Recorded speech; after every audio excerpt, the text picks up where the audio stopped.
इस वीडियो में आप सभी का स्वागत है। इस वीडियो में हम कक्षा 8 इकाई 2 वर्गमूल अभ्यास 2C के भाग 2 के सवाल हल करेंगे। भाग 2 में हम सवाल नंबर 3 से 6 को हल करेंगे।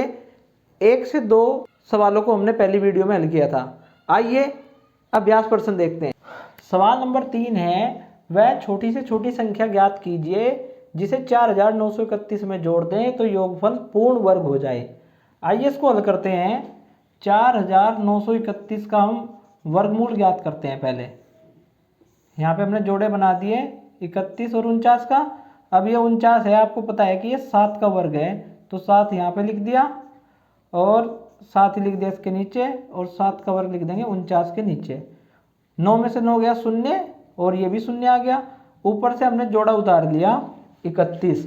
अब 7 और 7 कितने हो जाते हैं? 14।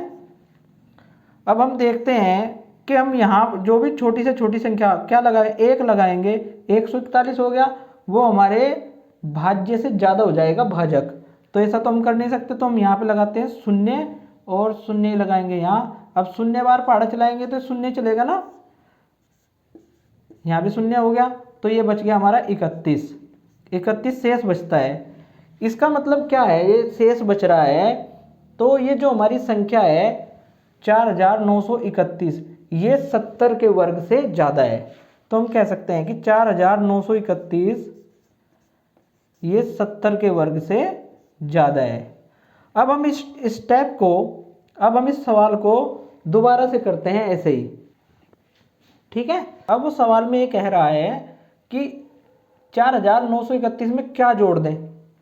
अब जोड़ने की बात है, अगर वो कहता कि क्या घटा दें तो हम 31 घटा देते और ये हमें 4900 मिल जाता, 70 का वर्ग। लेकिन वो जोड़ने की बात कर रहा है, तो हमने यहाँ शून्य बार पहाड़ा चलाया था, इसमें हम इससे एक स्टेप आगे पहाड़ा चलाते हैं। जब भी जोड़ने वाली बात करेगा तो एक स्टेप आगे पहाड़ा चलाएंगे। तो यहाँ पे 1 लिख दिया, यहाँ पे भी 1 लिख देंगे, और ये हो गया 141 ही कम 141। अब भाई 31 में से 141 घटाते हैं तो आपको पता है कि ये प्लस ये माइनस, तो माइनस का चिन्ह आएगा और ये आ जाएगा 110, ठीक है। तो हम देखते हैं, ये जो हमने बात यहाँ पे बताई कि 4931 जो है वो 70 के वर्ग से बड़ी है, और यहाँ पे जो ये संख्या है हमारी 4931, ये 71 के वर्ग से छोटी है, क्योंकि हमारा जो शेष आया है वो माइनस में आया है। तो अगर हम इस संख्या में 4931 में 110 कैसे आए, इन दोनों का अंतर 141 और 31, तो इन 4931 70 के वर्ग से बड़ी है, ठीक है। और 4931 71 के वर्ग से छोटी है। क्यों है छोटी, कैसे पता लगा? क्योंकि हमारा शेषफल माइनस में आया है। इसलिए यदि हम 4931 में कितना जोड़ दें, ये 141 माइनस 31, 110 जोड़ दें तो हमें अभिष्ट पूर्ण वर्ग संख्या प्राप्त हो जाएगी। तो इसलिए अभिष्ट संख्या क्या हो जाएगी, जिसको जोड़ने पर 4931 पूर्ण वर्ग बन जाए? 110। यही आंसर आ गया। सवाल नंबर 4 है, वह छोटी से छोटी संख्या बताइए जिसे 18265 में से घटाने पर शेषफल पूर्ण वर्ग हो जाए। इसे भी हम पिछले सवाल के तरीके से हल करते हैं। 18265, सबसे पहले क्या बनाते हैं, जोड़े। एक सिंगल बच जाता है, तो एक में किस संख्या का वर्ग चलेगा? 1 का।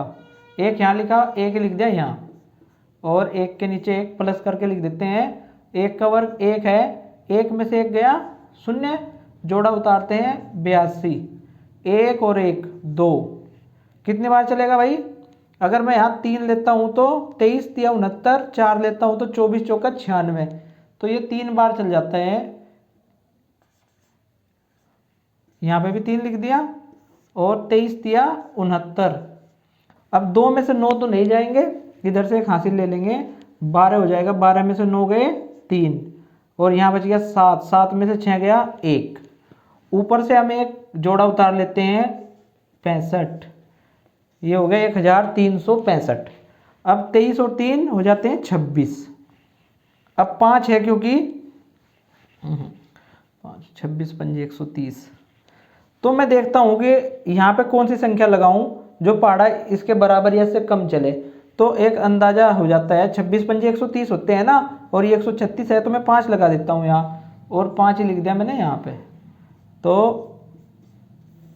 5 पंजे 25, 2 बच गए, 5 छंग 30 और 2 32, फिर 3 आ गया, 5 दूनी 10 और 3 13।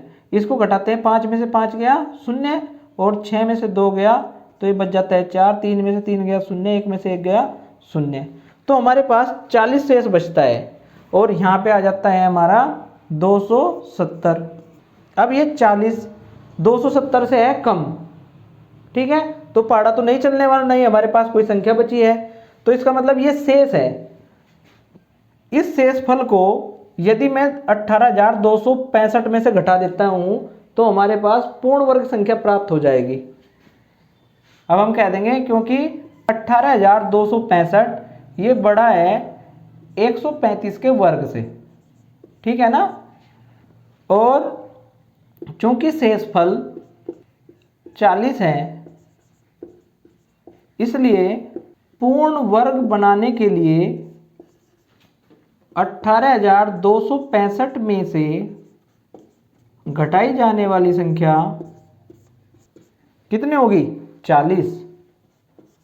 तो यही हमारा आंसर आ जाता है, ठीक है। सवाल नंबर 5 है, 5 अंकों की बड़ी से बड़ी पूर्ण वर्ग संख्या बताइए।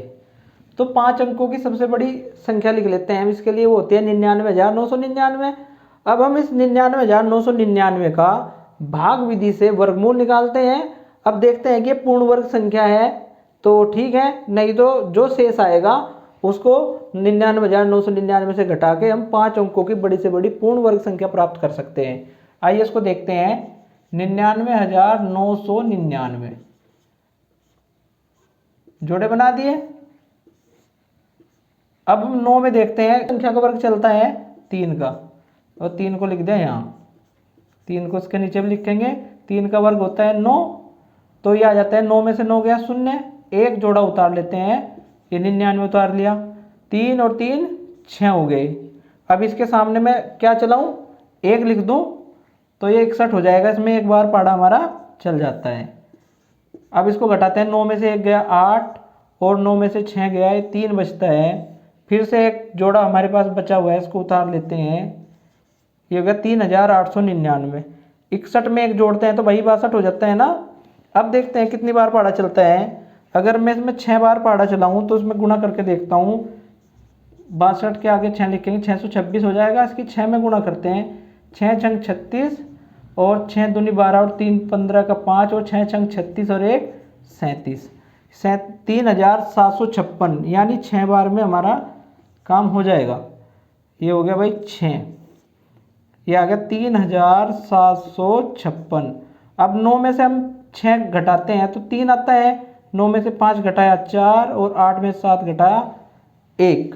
इस प्रकार से 143 हमारा शेषफल आ जाता है। आगे हमारा पहाड़ा नहीं चलता, तो हम कह सकते हैं क्योंकि शेषफल 143 है, 5 अंकों की बड़ी से बड़ी पूर्ण वर्ग संख्या, क्योंकि 99,999 316 के वर्ग से 143 ज़्यादा है, तो पूर्ण वर्ग संख्या जो 316 का वर्ग होगी वो क्या होगी, 99,999 में से क्या घटा देंगे, 143, जो हमारा शेषफल आया है। तो उसको घटाते हैं, 9 में से 3 गया 6, 9 में से 4 गया 5 और 9 में से 1 गया 8 और ये 9 और 9, 99,856 पूर्ण वर्ग संख्या है, 5 अंकों की बड़ी से बड़ी। सवाल नंबर 6 देखते हैं, 62,500 का गुणनखंड विधि तथा भाग विधि से वर्गमूल ज्ञात करके दोनों उत्तरों की तुलना कीजिए। तो गुणनखंड विधि से करते हैं इधर 62,500। अब इकाई का अंक 0 है इसलिए 2 से काटते हैं इसको, 2 तिया 6, 2 ही कम 2, 2 दूनी 4, 1 बच जाएगा, 1 0 10, 2 पंजे 10 और यह आ गया 0। फिर 2 से कटता है, 2 एकम 2, 1 बच जाता है, 1 और 1 11 हो गया ना, 2 पंजे 10, फिर 1 और 2, 2 चिक 12, 2 दूनी 4, 2 पंजे 10। अब ये 2 से नहीं कटेगा, इसको जोड़ के देखते हैं कि 3 से कटता है क्या। 5 2 7 और 6 13 और 5 18 1 19, 3 से नहीं कटेगा, इकाई अंक 5 है तो 5 से कटेगा। 5 दिया 15 और 5 एकम 5, 1 बच गया, 1 और 2 12, 5 दूनी 10, फिर 2 बच जाता है, 2 दाई 5 इकाई 25, 5 पंजे 25, फिर से 5 से कटेगा, 5 छंग 30, 1 बचता है, 1 दहाई 2 इकाई 12, 5 दूनी 10, 2 दाई 5 इकाई 25, 5 पंजे 25, फिर 5 से काटते हैं, 5 एकम 5, 5 दूनी 10 और 5 पंजे 25, ये हो गया भाई 5 दूनी 10 और 5 पंजे 25, फिर 5 पंजे 25 और 5 एकम 5। इस प्रकार से जब हम वर्गमूल निकालते हैं 62,500 का, तो क्या करेंगे, इनके गुणनखंड लिखते हैं पहले। 2 गुना 2 और 5 आया 1 2 3 4 5 6 गुना 5 गुना 5 गुना 5 गुना 5, यानी 6 बार हम इसको गुणा के रूप में लिख लेते हैं। तो जोड़े में से एक एक संख्या बाहर आ जाती है। ये हो गया 2, यहाँ से 5 गुना 5 गुना 5, ठीक है। तो ये हो गया 2 पंजे 10, 10 पंजे 50 और 50 पंजे 250। अब भाग विधि से हम निकालते हैं, तो यहाँ पे लिखेंगे 62,500 और जोड़े बनाएंगे, इधर से जोड़ा बन गया, ये बन गया, और ये सिंगल रह गया हमारा संख्या 6। अब 6 में हम देखते हैं 2 का वर्ग चल सकता है, क्योंकि 3 का वर्ग तो 9 हो जाता है ज़्यादा, तो ये 2 लिख दिया हमने यहाँ, 2 और 2 लिख देते हैं वर्गमूल पे। 2 का वर्ग 4 होता है, घटाते हैं, 6 में से 4 गया, 2 बच गया, ऊपर से एक जोड़ा उतार लिया, 2 और 2 4, ये चल जाता है 5 बार, यहाँ पे लिख दिया 5, और यहाँ पे भी 5 लिखेंगे भाई, क्योंकि 5 पंजे 25 और 5 चौक 20 और 2 22। जब आप सवाल करेंगे तो आपको खुद अंदाजा हो जाएगा कितनी बार पाड़ा चलाना है, नहीं तो आप गुणा करके देख सकते हैं। अब ये घटाया हमने, 5 में से 5 गया 0, ये भी 0 और ये भी 0, जोड़ा उतारते हैं, ये 0 0, अब भाई 45 और 5 50 हो गया। अब हम इधर देखते हैं, इधर ये पहाड़ा नहीं चलता है ऊपर से जोड़ा उतारने पर, तो यहाँ पे 0 लगाएंगे और यहाँ पे भी 0 लगाते हैं। आप चाहे तो आगे पहाड़ा चला सकते हैं 0 बार, नहीं चलाना चाहो तो आप इसको यहीं छोड़ सकते हैं। इस प्रकार से वर्गमूल कितना आता है हमारा, 62,500 का वर्गमूल आया हमारा 250। प्लस माइनस चिन्ह लगाना चाहें आप लगा सकते हैं। तो हम देखते हैं कि कोई भी विधि हो, चाहे गुणनखंड विधि है चाहे भाग विधि है, वर्गमूल हमेशा समान आता है। लेकिन एक बात आप भी देख रहे होंगे कि जो भाग विधि है उससे वर्गमूल निकालना आसान है। धन्यवाद वीडियो देखने के लिए।